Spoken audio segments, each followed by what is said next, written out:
Hai, aku hari ini. Hari ini aku mau ngobrol sedikit ya tentang fenomena sekarang yang sedang dibicarakan orang ya. Dan mungkin karena aku juga tertarik dengan dunia-dunia yang spiritual, horor ya mungkin. Jadi di homeku semua sekarang tentang Gunung Kawi. Jadi apa yang mau kita bicarakan tentang Gunung Kawi ya? Apakah Gunung Kawinya? Enggak ya tentunya ya, karena aku nggak pernah ke sana juga, kayaknya nggak pernah. Aku pernah dengar sih ya, tapi udah lupa siapa yang cerita atau apa, dan ceritanya pun aku udah lupa. Kayaknya pernah ada orang yang cerita gitu ya, tapi yang intinya aku pengen cerita ya, ada satu kisah ya, orang yang ini kebetulan ya, aku ketemu dia ketika aku buka warung di rumah aku, dan dia ini seorang bapak-bapak ya, udah 50-an sepertinya waktu itu ya, dan dia ini perantauan ya, dan sudah bercerai dengan istrinya, jadi anak dibawa istrinya, jadi dia merantau kemana-mana gitu. Dan mungkin hari ini aku cuman satu cerita aja, nanti mungkin kedepannya ada waktu saya akan cerita hal lain lagi ya, soalnya ini orang sangat menarik. Jadi kita mulai ya. Jadi dia pernah cerita gini ya, tentang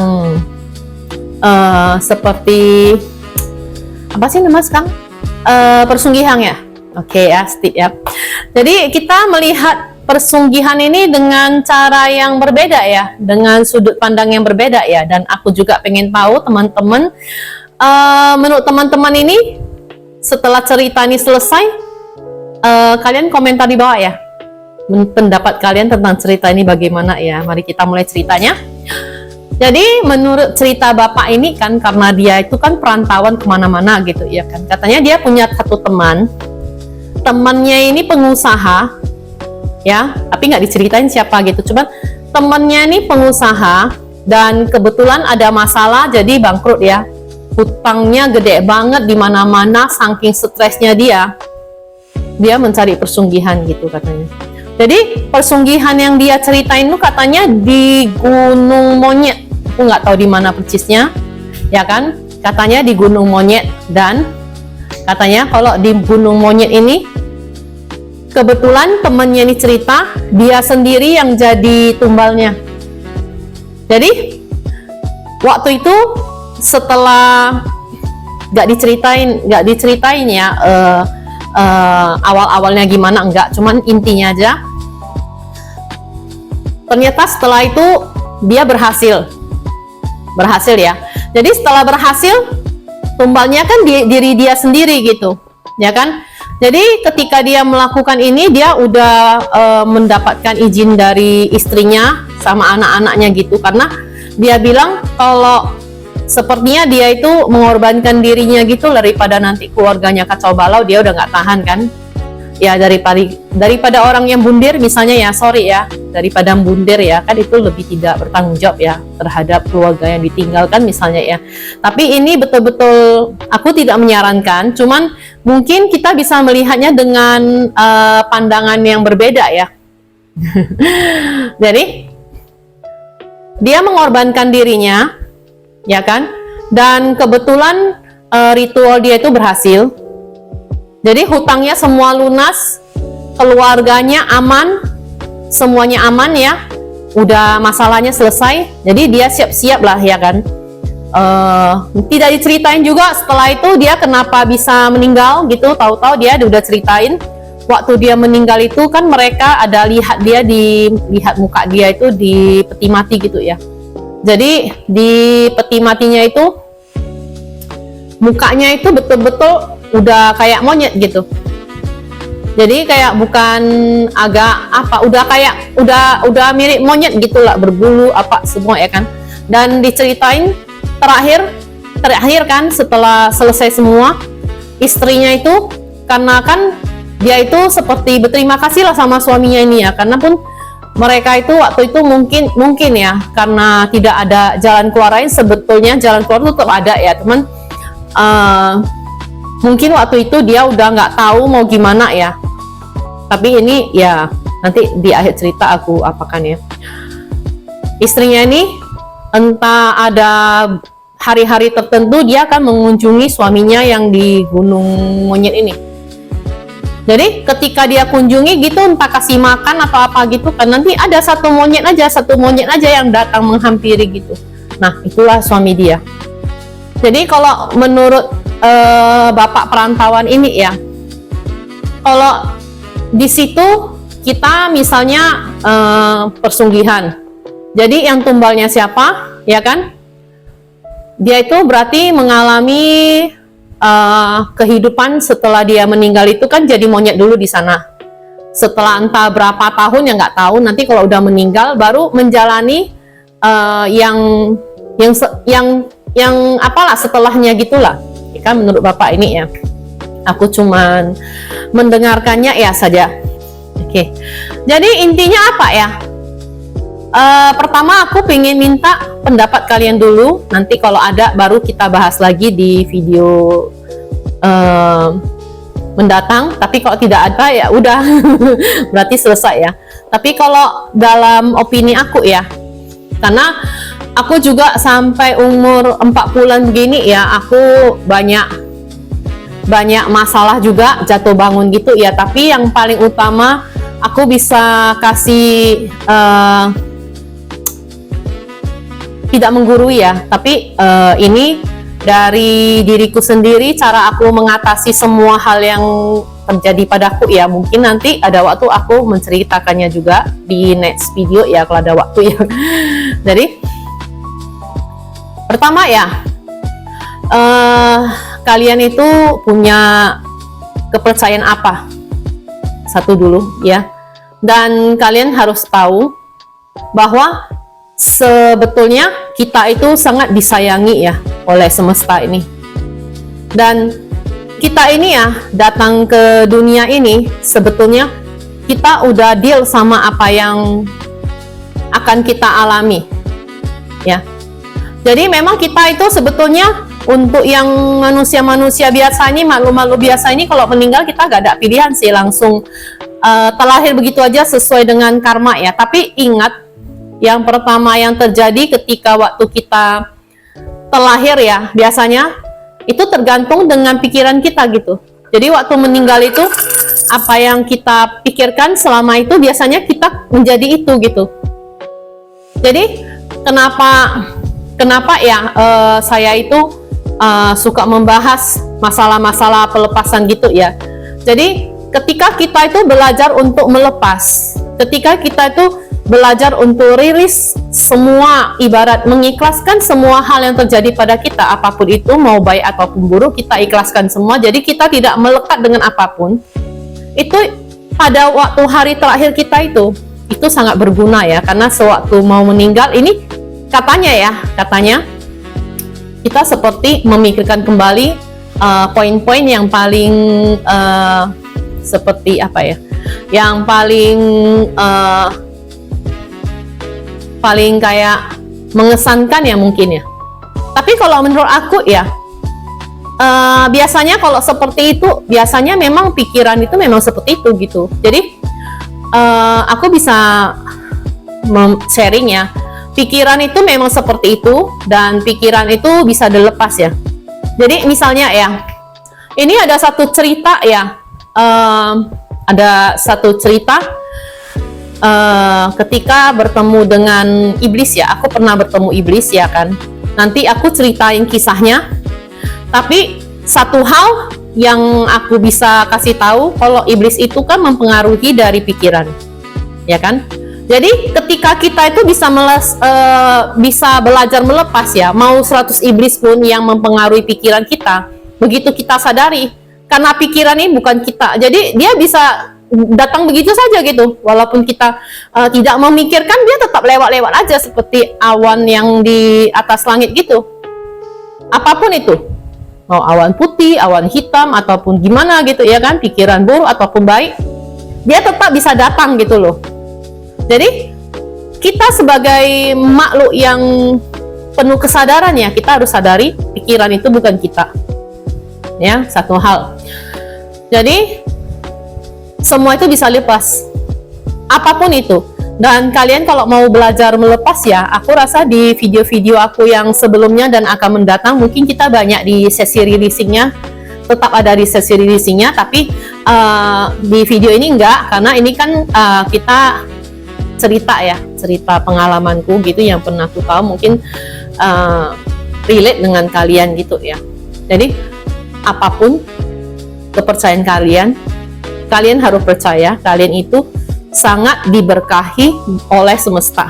Apapun yang kamu lakukan ataupun kamu inginkan, yang kamu jalani, sebetulnya kamu itu sudah ada andil untuk itu gitu loh. Jadi itu seperti karma ya, kalau mau gampangnya karma. Jadi kalau kamu mau tahu nanti ke depannya kau gimana, ya sekarang kamu berlakunya seperti apa ya, kamu nanti hidupnya seperti itu gitu. Dan itu banyak-banyak cerita-cerita seperti itu ya. Nanti mungkin nggak di sini karena nanti kepanjangan ya. Jadi intinya itu aja ya. Ketika kita itu harus yakin kita itu sebetulnya sangat diberkahi oleh semesta ya. Dengan semesta itu saya artikan apapun yang kamu percaya itu, kita itu sangat disayang ya. Sangat-sangat disayang. Kalau bisa kalian sadari ya, saat ini saya bicara bukan sedetik yang lalu, bukan sedetik yang mendatang, saat ini sebetulnya kita itu tidak apa-apa, kita itu berkelimpahan. Itu aja cukup untuk menyadari itu. Dan ketika kita ada masalah, kita boleh cari orang untuk bercerita ya, untuk sharing. Kalau kalian kira-kira begitu full ya, kalian mau sharing boleh di website aku, biasanya aku taruh di samping. Itu sebetulnya bukan untuk promosi gitu, biar kalian tahu aku ada website di situ. Jadi di situ ada semacam formulir ya. Sebenarnya nggak formulir sih, kalian mau cerita apa di situ itu by email, langsung ke email ke aku. Nanti aku bacain, kita bisa cari solusinya sama-sama. Oke. Jadi satu hal yang aku perlu ingatkan pada kalian ya. Kalian itu setidaknya harus ada satu kepercayaan yang kalian punya ya, dan kalian itu memang harus betul-betul belajar ikhlas ya, karena kalian itu apapun agama kalian itu sangat disayang oleh apa yang kalian percaya itu ya. Tapi memang kepercayaan itu nggak semua, ada yang baik ada yang jahat juga. Sebetulnya agama itu ya, kalau menurut aku ya, karena agama itu kan dibuat manusia.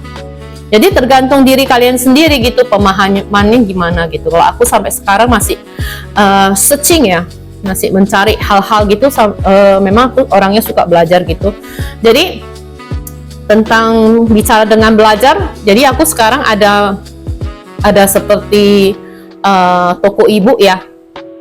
Ada di link di deskripsi ya, atau di website aku. Nanti ada yang aku sharing berupa artikel gratis, ada yang berupa ebook. Yang ibu itu karena itu kan kita minjam server orang, jadi mesti bayar ya. Jadi kalau saya taruh harganya, misal saya taruh harganya 10.000, itu paling ke aku cuma tinggal 5.000 aja gitu loh. Belum lagi nanti kalau misalnya ada pajaknya ya, belum ya. Tapi dari servernya sendiri biaya VA-nya itu sekitar 5.000-an gitu. Banyak biayanya lah ya, itu pun belum terhitung pajaknya. Jadi ini untuk sebagai kontribusi saya aja kepada teman-teman semua ya. Kalau mau dibilang ngambil untung, enggak juga ya, karena kita juga perlu waktu ya untuk mengerjakan buku yang begitu banyak itu ya. Mungkin itu hanya untuk biaya untuk nanti sewa server, karena tiap bulan kita harus bayar ya, seratusan lebih. Itu hanya biaya server ya, belum lagi internet, belum lagi waktu untuk ngerjain buku itu ya, belum lagi sewa Google yang untuk taruh ibu itu ya. Jadi memang sementara aku pakai LinkedIn ya. LinkedIn itu bisa kita upload di sana, tapi mungkin kedepannya aku pakai G Drive gitu, biar lebih enak aja gitu. Oke. Jadi untuk teman-teman yang bagi ada masalah ya, kalian harus tenang dulu. Tenang ya kan, tarik nafas dan hembuskan ya. Dan lakukan itu berulang-ulang. Dan kalau ada waktu ya mau tidur itu, kalian boleh buka video-video aku yang ada sesi releasingnya itu, kalian coba rilis ya. Dan kalian harus ingat ya, semesta itu sebetulnya sangat menyayangi kalian, apapun kepercayaan kalian ya. Apapun yang orang bilang misalnya Tuhan, ataupun yang orang bilang kalau misalnya orang-orang yang lebih enak ngomongnya semesta lah ya. Jadi terserah itu semesta itu bisa berubah apa gitu ya kan. Jadi kamu itu sebetulnya sangat disayangi. Kenapa kamu bermasalah? Karena semesta ini bekerjanya, caranya itu dengan apa yang kamu pikirkan. Jadi ketika kamu itu berpikiran buruk, maka pikiran buruknya itu yang akan terjadi pada dirimu. Jadi kenapa saya itu selalu sharing about releasing ya, karena ketika kita belajar untuk merilis, setidaknya dalam pikiran itu kan bersih ya. Jadi belum sampai memikirkan hal-hal yang buruk, yang negatif, misalnya sedih, marah ya, entah apalah itu yang pikiran-pikiran yang tidak baik itu ya. Kita boleh belajar merilisnya, karena pikiran itu bukan kita gitu. Ingat aja, pikiran itu bukan kita. Apapun yang timbul, mau sedih, mau apa, semua itu bisa dilepas ya. Dan kalau kalian susah melepaskannya, kalian boleh ngikutin beberapa video yang udah aku buat itu, yang ada sesi releasingnya itu kalian boleh ikuti. Kalian cobalah.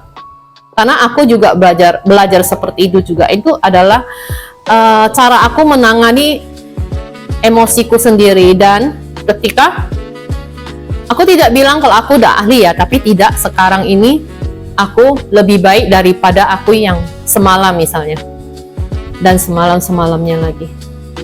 Itu yang paling penting, kita itu ada perkembangan dari hari ke hari ya.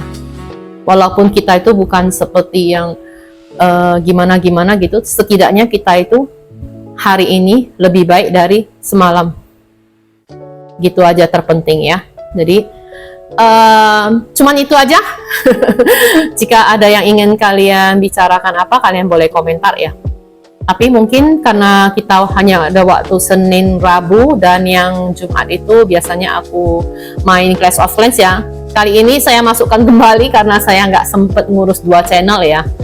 Oh ya, untuk yang teman-teman yang ingin info-info tentang YouTube ya, sebetulnya saat ini kenapa aku belum mones ya, karena memang aku belum ajuin. Jadi yang kemarin itu kan kena demones, terus aku itu udah gak ajuin lagi, jadi waktunya habis. Jadi katanya nanti kamu ajuin lagi gitu loh, tapi aku belum ajukan sampai sekarang karena sepertinya video aku itu memang terlalu banyak ya. Itu aslinya ribuan, jadi udah banyak yang ku hapus. Sementara aku hapus short dulu, karena kalau menurut aku ya short itu tidak relevan dengan video panjang ya. Kalau bisa jangan disatuin. Jadi itu nanti kalau mau diceritain boleh, nanti kalau ada yang pengen tahu kalian boleh komentar, nanti aku bikin video tentang itu. Dan untuk konten-konten aku sendiri ya, aku belum sempat sortnya satu-satu. Nanti untuk yang Clash of Clans itu adalah video lama ya, belum ada video baru. Jadi aku pindah-pindahin dulu ya, dirapiin dulu, pindahin lagi, pindahin kayak gitu dulu lah. Karena Clash of Clans itu adalah itu sebetulnya rekaman gaming aku gitu loh. Jadi kalau kenapa aku masukkan ke YouTube gitu ya, kadang-kadang aku dulu kalau misalnya TH aku berapa, aku nggak tahu mainnya, aku nggak tinggal lihat gameplay orang lain gitu loh. Makanya kenapa aku masukin ke YouTube, mungkin bisa membantu kalian ya yang pemula. Tapi yang sebetulnya video yang dari awal-awal aku main tuh masih TH kecil tuh udah kehapus semua deh, karena udah gak sempet lagi editnya. Nanti kita edit yang ada orangnya aja udah ya. Jadi mungkin mungkin banyak banget nanti yang aku hapus lah ya, kita edit perlahan-lahan. Semoga bisa menghibur teman-teman semua ya. Oke, makin panjang nanti. Oke, see you in the next video and goodbye.